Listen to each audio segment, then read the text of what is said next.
Israelis and Palestinians have resumed direct talks for the first time in 3 years, with the United States urging negotiators to make tough compromises to reach a peace deal.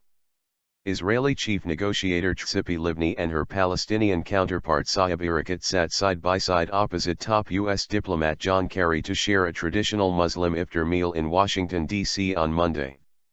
Kerry, the U.S. Secretary of State, who has staked much of his reputation on bringing both sides back to the talks, first met with the teams separately. He will also host a three-way meeting on Tuesday, before making a statement to reporters at around 11 o'clock a.m. local time, 15 o'clock GMT, accompanied by the two negotiators. Kerry was flanked at the dinner by seasoned diplomat Martin Indyk, who he named earlier as the U.S. Special Envoy to the talks, and by White House Middle East advisor Phil Gordon. U.S. President Barack Obama has welcomed the start of the talks, calling a promising step forward but warning of hard choices ahead. The most difficult work of these negotiations is ahead, and I am hopeful that both the Israelis and Palestinians will approach these talks in good faith, he said. Obama promised the U.S. is ready to support both sides with the goal of achieving two states, living side by side in peace and security. Difficult choices.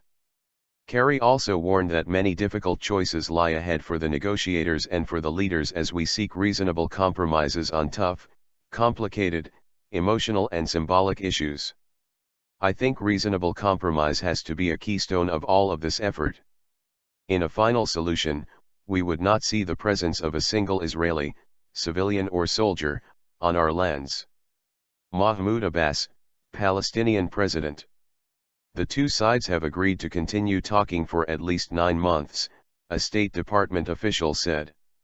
We're going to make every effort to reach an agreement within that time frame, but, if we're making progress and we're continuing to make progress, this is not a deadline, spokeswoman Jen Psaki said. Indyk, 62, who has twice served as U.S. ambassador to Israel and participated in the failed Camp David summit in 2000 under then-President Bill Clinton, said he was taking on a daunting and humbling challenge. The last direct talks collapsed in September 2010 amid continued Israeli settlement building. Israel and the Palestinians remain deeply divided over so-called final status issues. These include the fate of Jerusalem, claimed by both as a capital, the right of return for Palestinian refugees, the borders of a future Palestinian state and the fate of dozens of Jewish settlements scattered across the occupied West Bank.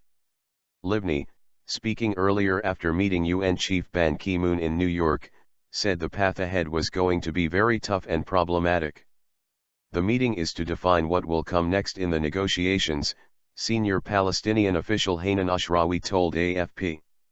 There must be a timeline and commitment from both sides on what they'll agree about. Israel approves prisoner release. As a first step, Israel said Sunday it would release 104 Palestinians imprisoned before the 1993 Oslo Accords, some of whom are said to have been involved in attacks on Israelis. Erakat welcomed the move, saying the Palestinians considered it an important step and hoped to be able to seize the opportunity provided by the American administration's efforts. Israeli President Shimon Peres, on a visit to Latvia, also hailed the resumption of talks.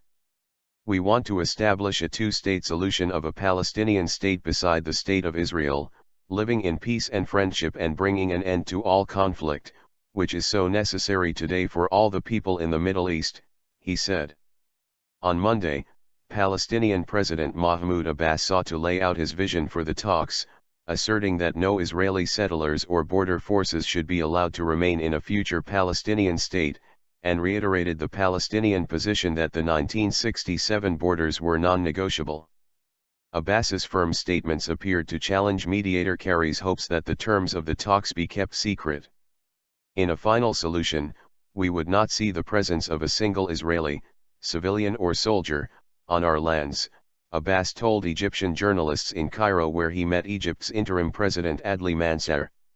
An international, multinational presence like in Sinai, Lebanon and Syria, we are with that, he said, referring to UN peacekeeping operations in those places.